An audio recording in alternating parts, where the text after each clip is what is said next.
nós. Até aqui nós temos falado a respeito das distrações que podem nos atrapalhar no meio do caminho. Falamos nessa semana que passou, no domingo que passou, a respeito das tentações, como elas podem desviar o nosso foco em todas as áreas da vida, não só no que diz respeito à vida espiritual, mas em todas as áreas dos planejamentos que nós fazemos diante do Senhor, como a intenção, quando não está alinhada com um tipo de caminho ou com uma direção, como ela sempre é frustrada nesse desejo que nós temos de ter um destino, de ter um futuro, de ter um resultado, quando a nossa vontade, a nossa intenção está desalinhada com uma caminhada que seja nesse mesmo sentido, nós experimentamos frustração e até mesmo culpamos a Deus. Mas o Senhor nos ensina a termos uma diligência na vida, não só ansiarmos, não só desejarmos, não só planejarmos, mas também executarmos. E o início do ano é sempre esse momento em que nós paramos para poder ter as nossas resoluções, para pensar um pouco a respeito daquilo que nós vamos fazer em todas as áreas da vida. E algo que não poderia ficar de fora é o que nós vamos meditar nessa noite, da maior de todas as resoluções, da maior de todas as decisões, de como será o nosso caminho diante do Senhor, ou de como será o nosso compromisso com o Senhor. O texto que está diante de nós, Josué capítulo 24, nós vamos ler a princípio somente os versos 14 e 15, um texto que é bem conhecido, você conhece muito bem esse texto e talvez até mesmo o contexto. O verso 14 de Josué 24 diz o seguinte: agora temam o Senhor e sirvam-no com integridade e fidelidade. Joguem fora os deuses que os seus antepassados adoraram além do Eufrates e no Egito, e sirvam ao Senhor. Se porém não agrada a vocês servir ao Senhor, escolham hoje a quem irão servir: se os deuses que os seus antepassados serviram além do Eufrates, ou os deuses dos amorreus em cuja terra vocês estão vivendo, mas eu e a minha família serviremos ao Senhor. Vamos orar, queridos, pedindo ao Senhor que nos dê mais uma vez a sua graça e a sua orientação nessa noite. Te louvamos pela tua palavra, ó Pai, que sempre nos instrui, que sempre nos coloca diante de uma reflexão e diante de um compromisso que o Senhor nos pede. Nessa noite nós sabemos que não será diferente, que o Senhor tem para nós palavras de vida, palavras de transformação, o alimento para a nossa alma, como o nosso mestre Jesus nos ensinou, que nem só de pão vive o homem, mas de toda a palavra que sai da boca do Senhor. Nessa noite o que nós queremos é a palavra que sai da boca do Senhor. Nessa noite nós queremos ser instruídos e nutridos na fé e na vida pela palavra do Senhor. Entendemos as nossas limitações e por isso sempre clamamos que o teu Espírito Santo nos dê ouvidos para ouvir, olhos para enxergar e um coração pronto a receber e a cumprir a tua vontade e a tua palavra. Espírito Santo de Deus, guia-nos nessa noite para a glória do teu nome, em nome de Jesus. Amém. Graças a Deus. Bom, como eu disse, esse é um texto muito conhecido, nem sempre muito entendido. Eu creio que os irmãos já a essa altura do campeonato já entenderam muito bem esse texto. Há muitos que olham para o texto, principalmente no finalzinho aqui do versículo 15, onde há esse eu e minha casa serviremos ao Senhor, ou como traz a NVI, eu e a minha família serviremos ao Senhor. Isso é tema de quadros que ficam na casa dos crentes, de adesivos que se coloca em carros, e algumas pessoas tomam esse texto como se fosse uma promessa de Deus, Deus dizendo: olha, você e a sua casa servirão ao Senhor. Não, isso aqui não é uma promessa de Deus, essa é uma promessa de Josué, que ele está fazendo a Deus diante do povo. Ele diz ao povo: olha, não sei o que vocês vão escolher, mas eu já tomei a minha decisão, eu já fiz a minha escolha, e a minha escolha é: eu e a minha casa serviremos ao Senhor. Josué está sendo resoluto, Josué está dando a sua resolução, ele já aqui no final da sua vida, esse é o contexto do capítulo 24, Josué já está entregando a sua vida. Ele chama no capítulo 23 os líderes da nação de Israel, as pessoas que faziam parte ali juntamente com ele da organização de Israel e aqueles que levavam o povo de Israel à frente. Josué é esse sucessor de Moisés. Você se lembra muito bem, Deus levantou para si um povo através de Abraão, seu filho Isaque, Jacó, e de Jacó vieram seus 12 filhos, e desses 12 filhos veio um grande número de pessoas que cresceram no Egito.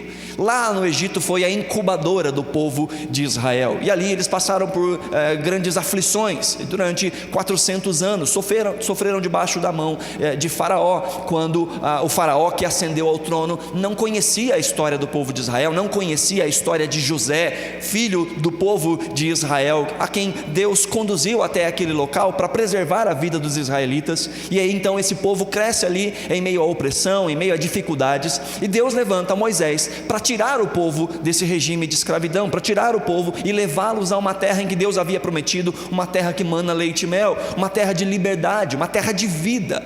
E o povo então, saindo do Egito, passa durante 40 anos rumo a essa terra prometida, pela teimosia do seu próprio coração, por ter saudade até mesmo das coisas ruins que viveram no Egito, de não quererem continuar. Eles olhavam para a bênção que Deus estava derramando todos os dias sobre eles, coisas miraculosas, sobrenaturais, mas não conseguiam ver nisso tudo o cuidado de Deus, e reclamavam da vida, reclamavam das coisas. E Deus diz àquela geração: olha, por causa da dureza de coração de vocês não entrarão na terra prometida, só os filhos de vocês, só a próxima geração entrará na terra prometida. Então, enquanto toda aquela geração não se acabou, o povo não pôde entrar na terra prometida. Moisés leva o povo até a beirada da terra prometida, ele está já nas margens da terra prometida, mas o povo não pode entrar, porque Deus assim havia dito. Quando então morre toda aquela geração, inclusive Moisés também, Deus levanta Josué, e lá no capítulo 1 Deus diz: olha, Josué, não tenha medo, seja forte, seja corajoso, porque assim como eu fui com Moisés, eu serei com você. Você tem uma grande tarefa diante de você. E é interessante que o capítulo 1 mostra essa tensão.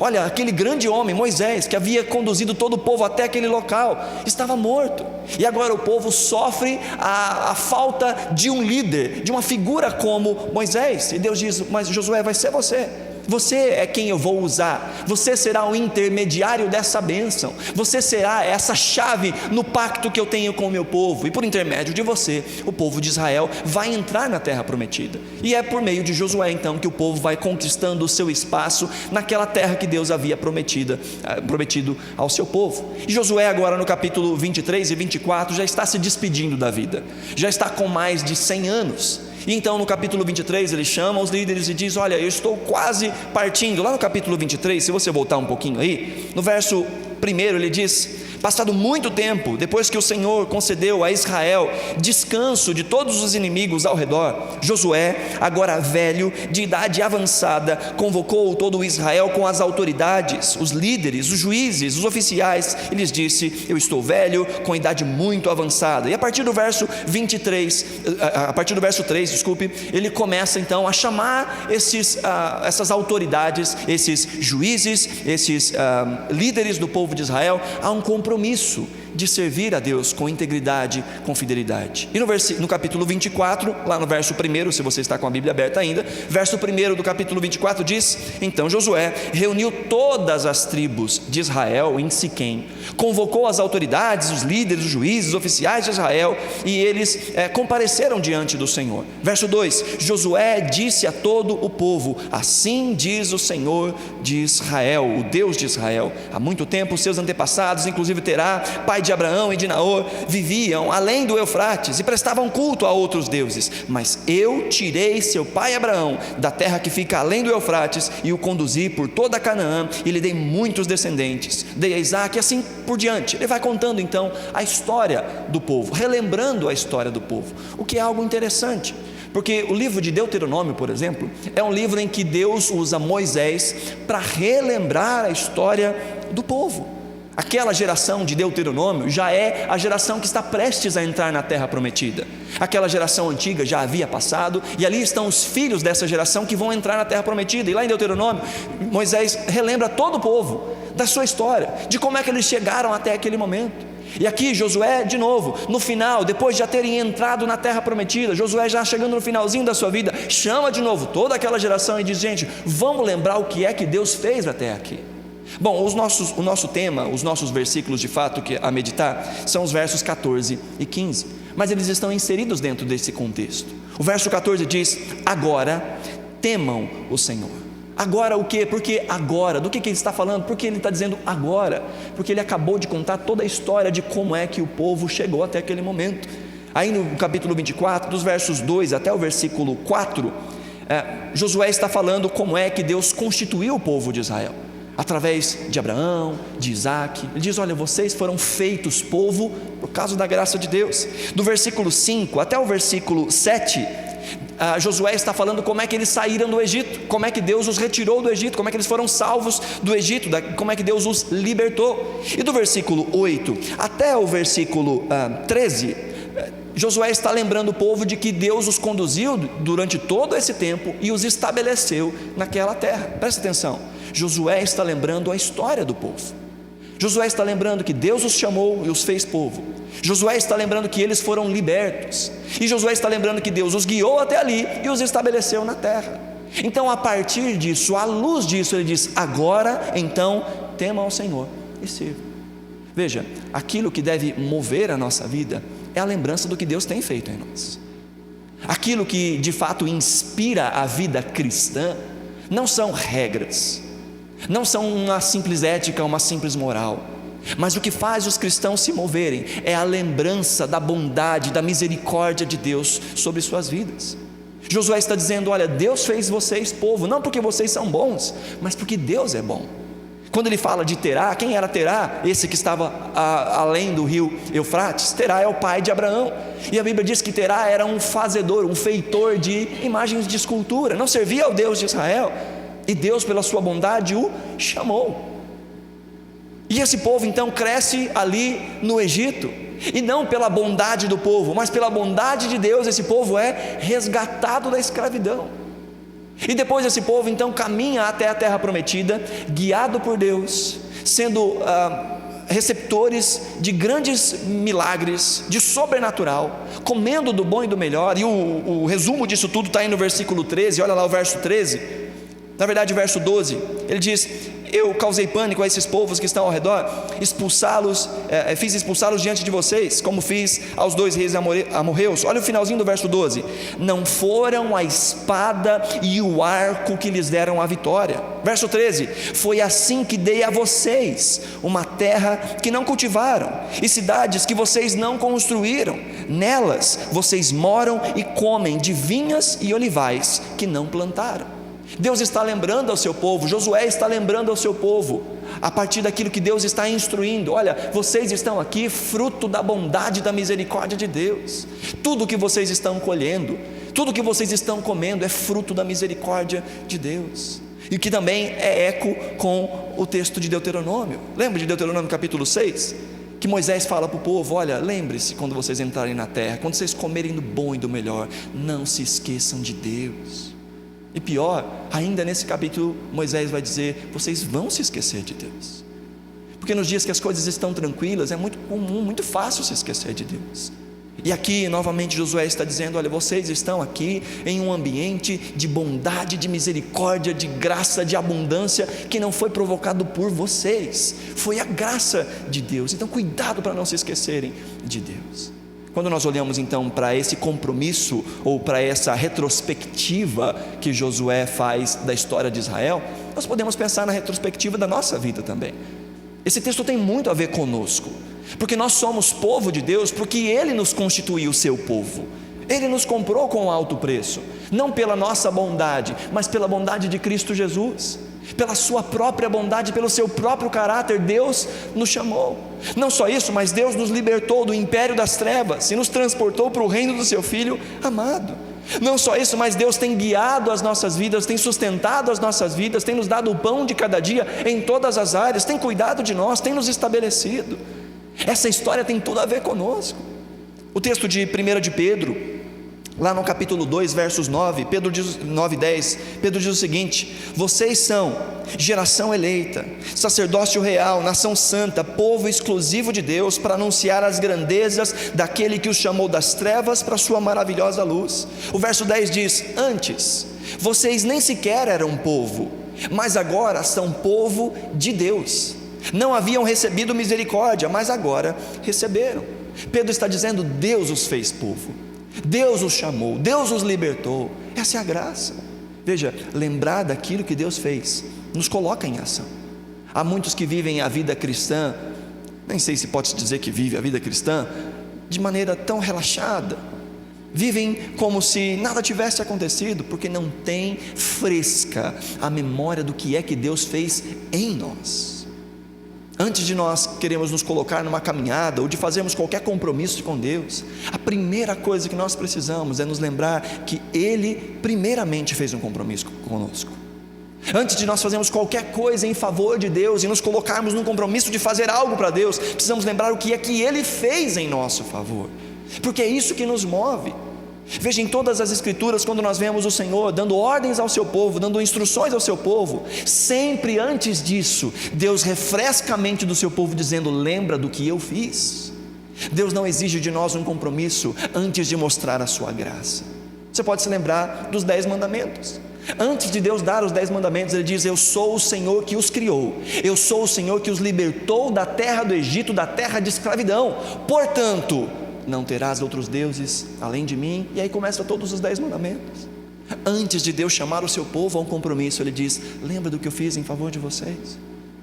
Antes de dizer tenha um compromisso comigo, Deus diz: eu tenho um compromisso com vocês, eu tenho abençoado vocês.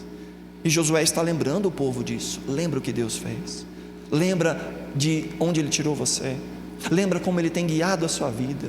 Veja, havia muito já conquistado, havia ainda algo a se conquistar, mas o povo precisa lembrar que até ali, como diz o texto das Escrituras, o Senhor os ajudou.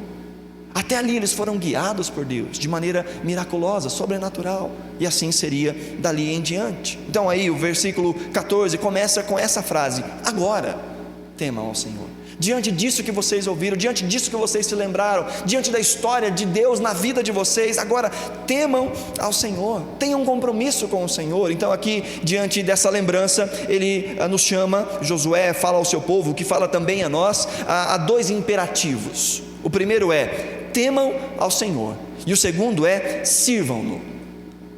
Essa é a resposta de quem de fato lembra do que foi feito.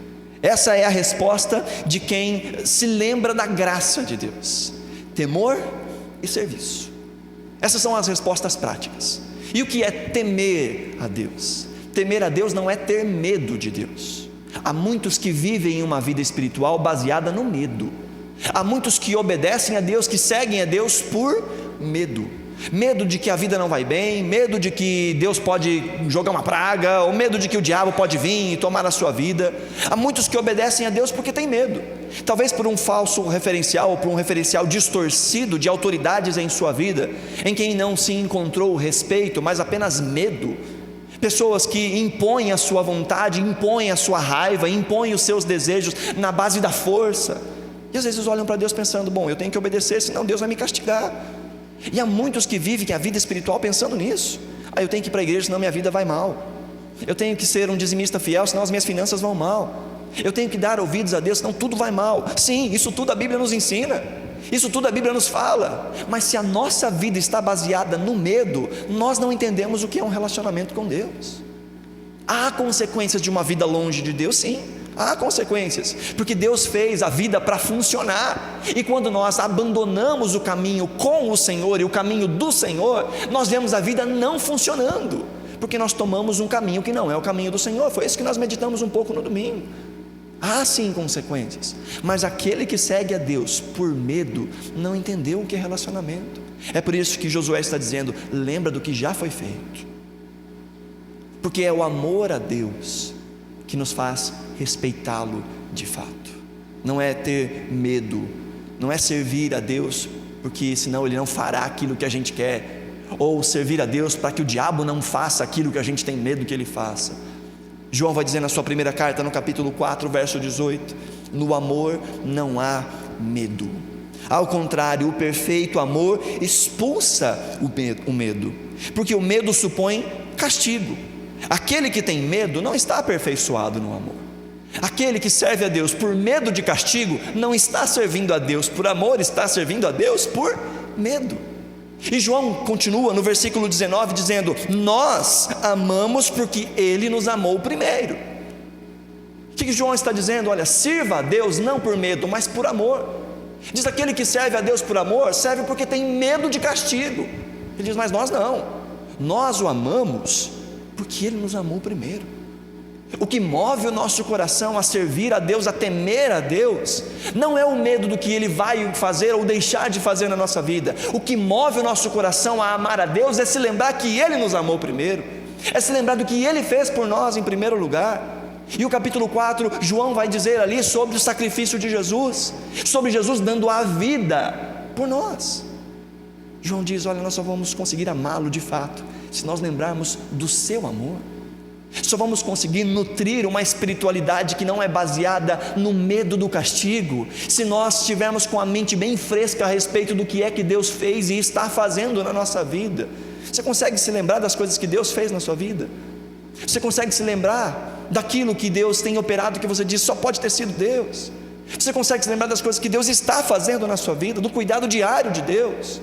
Aquele que cuida de si mesmo, ou que acha que consegue cuidar de si mesmo, que acha que tudo nesse mundo é fruto da sua força, que tudo aquilo que ele tem é porque ele é um trabalhador, é um batalhador, é um forte, não consegue atribuir a Deus a graça de estar vivo, a graça de ter condições de fazer qualquer coisa, a graça de mover os seus membros. Esse não sabe o que é gratidão, então não sabe o que é o amor a Deus. Nós só podemos amar a Deus se nós lembrarmos que somos frutos do seu amor. Isso é temer ao Senhor. Temer ao Senhor é respeitar ao Senhor, é ter reverência pelo Senhor, é estar baseado na sua grande bondade. Isso é temer a Deus. E como é que esse temor se expressa? Primeiro, reconhecendo quem Ele é, reconhecendo o que Ele tem feito. Isso é temer a Deus. E mais, reconhecer que aquilo que Ele fala é importante de ser ouvido. Eu temo a Deus, eu respeito a Deus, eu sei que aquilo que Deus diz é digno de ser ouvido, então eu busco ouvir, eu busco obedecer. Isso é temer a Deus. É isso que move toda ação espiritual. Por que você ora? Por que você lê a Bíblia? Por que você frequenta um ambiente de culto? Por medo ou por amor? A nossa resposta tem que ser: olha, eu oro porque se eu não orar, eu me sinto tão distante do Pai. Olha, eu leio a Bíblia porque eu sei que a palavra dele é para mim vida, e se eu não leio a palavra, eu me sinto faminto. Por que eu congrego? Eu congrego porque eu amo a Deus e eu quero adorá-lo junto com os meus irmãos. Agora que ele diz: bom, eu tenho que orar, porque vai que o diabo está aprontando uma por aí e eu não estou atento e de repente ele me passa a rasteira. Eu tenho que ler a Bíblia porque Deus falou que só assim que eu vou prosperar, e eu quero prosperar, então eu vou ler a Bíblia. Eu frequento a igreja porque eu acho que assim Deus vê o meu esforço e me abençoa um pouquinho. Talvez você já ouviu gente dizendo isso: eu estou precisando ir na igreja, as coisas estão tão ruins na minha vida ultimamente. E há quem pense que é isso, quando está tudo ruim tem que ir para a igreja, mas se está tudo bem não precisa de igreja, porque não entende que cultuar a Deus deve ser uma expressão de amor. Adorar a Deus, louvar a Deus, toda a nossa expressão espiritual precisa ser resultado de uma consciência de quem Ele é, de um temor à sua pessoa, e então em amor agirmos. E quando isso é real na nossa vida, não há nada que nos pare. Agora, aquele que está baseado em outras coisas, quando não vê os resultados do que espera, para de orar, para de ler as escrituras, para de ter comunhão com os irmãos, para de frequentar os ambientes de culto, porque não está baseada, a sua espiritualidade não está baseada em amor, a sua espiritualidade está baseada em resultados, ou na ausência deles. Deus diz através de Josué: temam, agora, diante do que vocês ouviram, temam. Em segundo lugar, ele diz aí: sirvam ao Senhor. Bom, enquanto temer a Deus tem a ver com a nossa relação com Ele, servir a Deus tem a ver com a nossa relação com aquilo que Deus nos instrui a fazer por este mundo e por outras pessoas. Servir é ser útil, servir é agir, servir é se doar, e nós servimos a Deus enquanto servimos pessoas. Isso desde antes da queda. Deus deu ao homem e à mulher, os nossos primeiros pais, a oportunidade, o privilégio e a responsabilidade de administrar esse mundo criado, de se relacionar com outras pessoas, de constituir família, de constituir sociedade. E enquanto nós nos movemos em nome de Deus, respeitando os princípios de Deus e sendo a expressão do reino de Deus em tudo que nós fazemos, nós estamos servindo a Deus. Quando nós usamos os nossos dons, os nossos talentos, o nosso amor, o nosso abraço, as nossas mãos, os nossos pés, em prol de alguém, nós estamos servindo a Deus. E de novo, esta é a resposta prática de alguém que ama. A resposta prática de alguém que ama a Deus é cumprir a vontade de Deus, obedecer a Deus, servir a outros. Não é isso que Jesus deixou bem claro em mais de uma oportunidade, dizendo aos seus discípulos: olha, vocês vão ser conhecidos como os meus discípulos se vocês amarem uns aos outros. E esse contexto de amor fala de servir. O amor é aquilo que Ele faz. O amor não é só um sentimento. Na verdade, o amor verdadeiro, o amor ágape, é aquele que nos move mesmo que não haja sentimento. O ágape que a Bíblia fala em todo tempo, esse amor é o amor da escolha, o amor que não precisa sentir um calorzinho no coração para fazer, é um amor que escolhe fazer apesar de estar sentindo o contrário. E Deus nos chama a amá-lo acima de todas as coisas e amarmos ao próximo como a nós mesmos, mas a amarmos o próximo como Cristo nos amou. Isso é servir a Deus. Ler a Bíblia não é servir a Deus, orar não é servir a Deus, ir à igreja não é servir a Deus. Essas coisas são meios para a gente temer a Deus. É assim que a gente teme. Como é que eu temo a Deus? Orando, buscando conhecer a sua palavra, congregando. Isso é temer a Deus. Mas servir, o que é servir? Servir é ser útil. Servir é colocar a mão no arado. Servir é sair de nós, sairmos da nossa vida, sairmos do nosso mundinho e começarmos a ser úteis para a vida de outras pessoas, na área espiritual, na área prática, em todas as áreas da vida, sendo a resposta de Deus para as orações de outras pessoas, e sendo talvez a resposta de Deus para as nossas próprias orações, a resposta que a gente espera lá em casa, lá na família, começando conosco. A resposta que a gente espera que Deus mova alguma coisa lá no ambiente de trabalho, começa com Deus movendo a gente, nós nos colocando em ação em nome do Senhor, representando o Senhor. Isso é servir a Deus. E aquele que ama ao Senhor, esse tem as ações de temer e de servir. Há dois qualificativos aqui no texto do versículo 14 de como servir a Deus. Ele diz: sirvam ao Senhor com integridade e com fidelidade. Dois qualificativos. O que é servir a Deus com integridade? A palavra integridade, ela fala de completude, de plenitude. Eu fazendo uma pesquisa a respeito dessa palavra no original em hebraico, um dos dicionários traz a seguinte forma: essa palavra expressa a harmonia que deveria existir entre as qualidades exteriores e as qualidades interiores do ser humano. O que isso quer dizer? O que significa servir a Deus com integridade? É quando o lado de fora espelha o lado de dentro. É quando essa fé que eu digo que tenho, quando esse amor que eu digo que tenho, fica visível do lado de fora.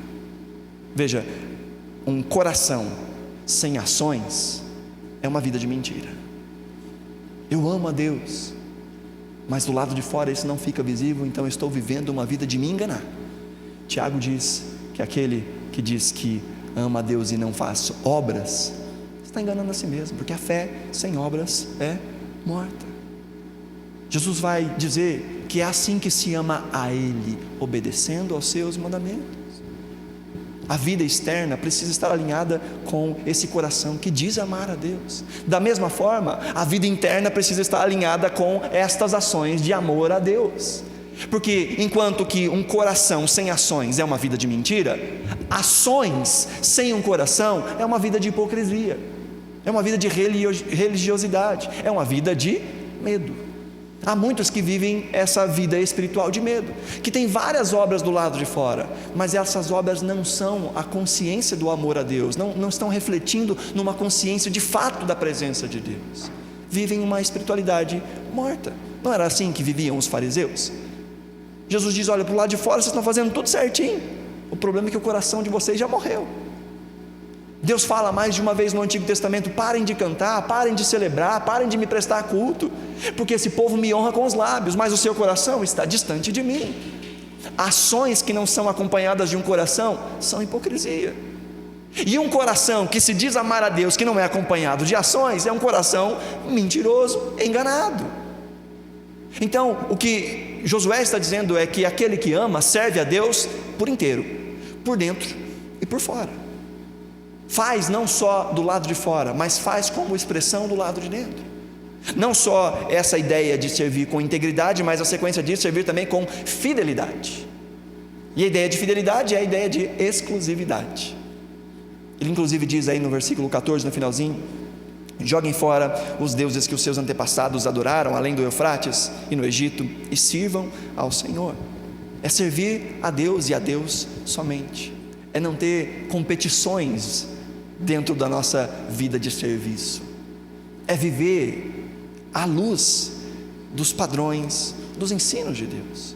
Mas há muitos cristãos que vivem servindo a Deus e mais alguma coisa, servindo aos seus próprios projetos, servindo à mídia, servindo à moda, servindo aos luxos, servindo ao conforto, servindo aos prazeres, que não deixa ser guiado pelo Senhor. Josué diz: sirvam com exclusividade, com fidelidade, não simplesmente seguindo tradições passadas. É isso que o texto está dizendo aí. Olha, o que seus antepassados adoraram, uma vida espiritual que é baseada simplesmente numa vida passada, simplesmente numa tradição. Eu sempre fiz isso, a minha família toda faz isso, eu tenho vivido assim já há muito tempo, e é por isso que a minha espiritualidade é desse jeito. Josué diz: olha, deixa para trás uma espiritualidade que não faz sentido, uma espiritualidade que é só fruto daquilo que você ouviu, que você aprendeu, mas que não é aquilo que mostra a interioridade do seu amor a Deus. Deixa isso de lado. Sirva a Deus com fidelidade, amando a Deus, obedecendo a Deus somente. E lá no versículo 15, então, nós vemos aí essa aplicação de uma outra forma. Ele diz: se porém, aqui é um texto mais irônico, ele diz: se porém não agrada a vocês servir ao Senhor, escolham hoje a quem vocês vão servir. Se aos deuses que os seus antepassados serviram, além do Eufrates, ou os deuses dos amorreus, em cuja terra vocês estão vivendo. Então ele diz: mas eu e minha casa serviremos ao Senhor. Aqui Josué está nos ensinando um princípio que nós não podemos esquecer: adorar é inevitável. Essa é uma decisão inevitável. Nós vamos adorar alguém. A questão é quem nós vamos adorar. Porque se nós não adorarmos ao Senhor, alguma outra coisa ocupará o lugar de Deus na nossa vida. Se Deus não for a autoridade final na nossa vida, alguma outra coisa vai ocupar esse espaço. Essa outra coisa, como diz o texto, pode ser aquilo que os nossos antepassados viveram, ou pode ser aquilo que o mundo no qual nós vivemos se inspira e vive. Diz: escolham hoje, o que vocês querem seguir? Os mesmos sistemas antigos, as mesmas dores, as mesmas aflições, os mesmos modelos que outras pessoas lá atrás viveram. E por antepassados não fala só de familiares, mas fala de cultura, fala de um tipo de pensamento. E hoje nós vivemos não só aqueles pensamentos antigos destrutivos, mas há sempre uma nova moda destrutiva sendo colocada diante de nós. E Josué disse: se você não servir a Deus, inevitavelmente alguma outra coisa vai entrar nesse lugar. Seja o desejo de fama, seja o desejo de conforto, seja o desejo de dinheiro, seja o desejo de beleza, estética. Há muitos hoje que são adoradores de si mesmos, adoradores do seu próprio corpo, não por saúde, mas por estética, que gostam de ficar se mostrando o tempo todo, querem mostrar que estão sempre bem, querem cultivar uma imagem de perfeição, ainda que todos saibamos que não existe uma vida perfeita, mas querem cultivar uma aparência de perfeição, não querem se mostrar em nenhum momento vulneráveis, porque acham que a vulnerabilidade é sinônimo de fraqueza, que não conseguem entender as suas incapacidades, as suas dores, os seus sofrimentos, e não conseguem expressar isso, porque são reféns de uma aparência, de uma imagem. E há muitos que são adoradores de aparência, e que vivem uma vida falsa, porque querem se mostrar aparentemente perfeitos. Há muitos deuses nesse mundo, há muitos deuses. Não só na época de Josué. Na época de Josué eles tinham outros nomes apenas. Hoje existem muitos pretensos deuses que querem se colocar como autoridade da nossa vida. O que é que guia a nossa vida? O que é que guia os nossos planejamentos, os nossos projetos? Quem é que decide como é que a gente cuida do nosso dinheiro? Quem é que decide como é que a gente administra as coisas dentro de casa? Quem é que decide como é que nós organizamos a família? Quem é que decide as coisas que a gente compra, que a gente consome? Os filmes que a gente vê, as conversas que a gente tem, as amizades que nós temos? Quem é que decide isso? Quais são os padrões que organizam toda a estrutura da nossa vida? Se esses padrões não forem a autoridade e o temor a Deus, Alguma outra coisa vai se colocar nesse lugar. É inevitável.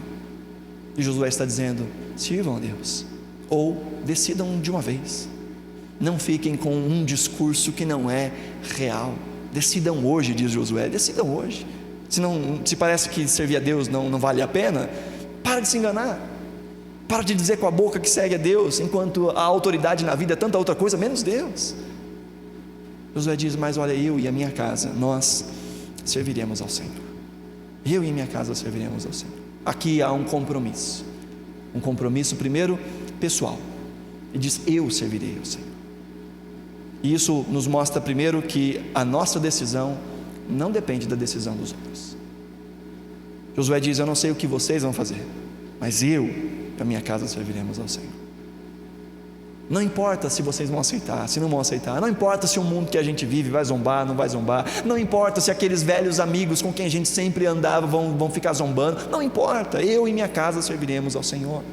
Não importa se haverá resistências. Não importa se a gente vai acabar perdendo certas coisas. Não importa.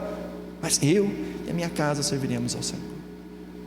O nosso servir ao Senhor está condicionado a alguma coisa? O nosso servir ao Senhor está condicionado a um tipo de aceitação social? Eu tento, mas bom, pelo menos não sou igual fulano. E aí a minha vida, ela na verdade é simplesmente uma tentativa de não ser tão ruim quanto fulano. Não importa como os outros sirvam a Deus. Não importa como os outros louvam a Deus. Não importa como os outros leem a Bíblia. Não importa como os outros oram. Não importa como os outros têm a sua vida devocional. A questão é: qual é a minha posição diante de Deus? Qual é a minha escolha? Qual é a minha resolução? Qual é a minha decisão? Não coloque outras pessoas como muleta da sua vida espiritual. Não dê desculpas: eu queria muito servir a Deus, mas acontece que a minha mãe, o meu pai, a minha mulher, o meu marido, os meus filhos, não dá para servir a Deus. Não, coloque você, a sua decisão. Viva você. Josué disse: olha, eu não sei a decisão de vocês, mas eu servirei ao Senhor. E não só isso, ele diz: a minha casa servirá ao Senhor. E aqui Josué está numa postura que lhe é devida. Josué é o líder da sua casa. Josué é esse homem que deveria ser espelho para sua esposa e para os seus filhos. E nós temos responsabilidades familiares.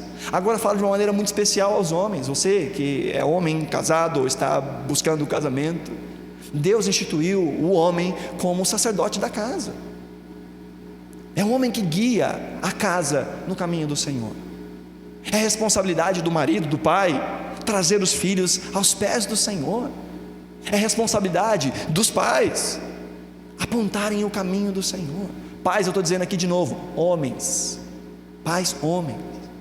Quando a Bíblia fala lá em Efésios capítulo 5 sobre os deveres da família, vai dizer: olha, filhos, obedeçam aos vossos pais. E depois vai dizer: pais, tratem de maneira adequada os seus filhos, não provocando neles o desânimo, mas guiando no caminho do Senhor. Só que lá em Efésios capítulo 5 existem duas palavras para pais. A primeira palavra para pais ali, filhos obedeçam aos seus pais, é a palavra que significa papai e mamãe, pais. Mas quando a Bíblia diz pais, criem os seus filhos no temor ao Senhor, ali não é a palavra papai e mamãe, ali é o plural de homem, pai. Um pai, dois pais. Dizendo: pais, vocês são responsáveis por guiar os filhos no caminho do Senhor. O homem é o sacerdote da casa. Josué está dizendo: eu, fazendo uso da minha participação nesse negócio criado por Deus, que é a família, decido que a minha família será guiada pelo Senhor. Você, homem, masculino, pai, casado, lembre-se da importância do seu papel de guiar a sua casa no caminho do Senhor.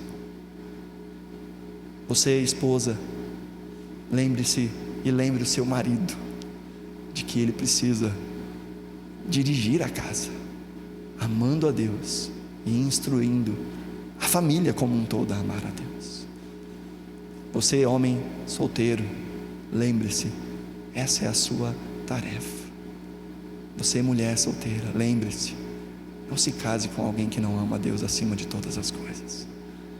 Não se case com alguém que não tem Deus em primeiro lugar. aquele que não ama a Deus acima de todas as coisas, não pode amar mais nada. E Josué está dizendo: eu servirei ao Senhor, e dentro do meu papel, a minha casa servirá ao Senhor. Aí você diz: bom, mas eu não sou o marido da casa, eu sou a esposa, ou eu sou a filha. Mas Deus nos dá essa oportunidade em Cristo Jesus de sermos também geração santa, sacerdócio real. Talvez na sua casa você seja o único ou a única crente. Talvez você não esteja numa posição de autoridade familiar, mas talvez você esteja numa posição de autoridade espiritual. Enquanto aqueles que deveriam fazer o seu papel não fazem, você tem da parte de Deus também os subsídios necessários para abençoar a sua casa. A Bíblia vai nos dizer que a mulher santa, a mulher que teme ao Senhor, santifica o seu marido. A palavra do Senhor vai dizer que estes filhos que são criados num ambiente onde se ama a Deus, ainda que eles não temam ao Senhor, os pais santificam os seus filhos.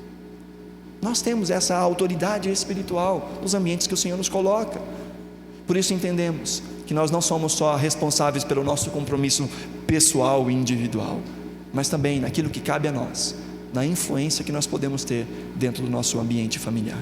Então Josué diz: eu servirei ao Senhor, a minha casa servirá ao Senhor. E aí essa palavrinha final, nós serviremos ao Senhor. Aquilo que ele pediu para todo mundo: olha, tenha uma vida de serviço com integridade e fidelidade. Ele está dizendo: essa é a minha resposta, eu e a minha casa serviremos ao Senhor. Fidelidade, exclusividade, servir a Deus. Diante desse texto, nós vemos um compromisso, uma resolução que não depende das escolhas de outras pessoas, uma resolução que é fruto do entendimento do que é que Deus fez e tem feito. E diante desse texto, é uma boa coisa a gente pensar: qual é a nossa resolução espiritual para esse ano? Talvez tenhamos muitos projetos pessoais, muitos projetos familiares, projetos financeiros, nada de mal nisso, nada de errado nisso. Mas será que há projetos espirituais? Há algum compromisso espiritual na sua vida, na sua lista de resoluções esse ano? Há algum compromisso espiritual de um tipo de relacionamento com Deus, de crescer no relacionamento com Deus, de conhecer mais as Escrituras, de orar mais, de congregar mais, de instruir melhor a sua família no amor e no temor ao Senhor? Há algum projeto espiritual? Como eu disse, esse mês de janeiro é um bom mês para nós fazermos esse balanço de como serão as coisas neste ano.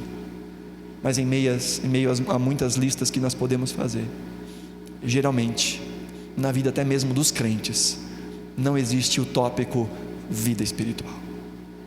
Tem planejamento financeiro, familiar, férias, tantas outras coisas.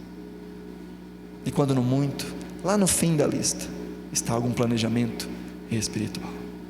Josué já está fechando as cortinas, Josué já está se despedindo da vida, e com o tempo que lhe resta, ele reafirma aquilo que Deus já havia colocado no coração dele desde o início do seu chamado.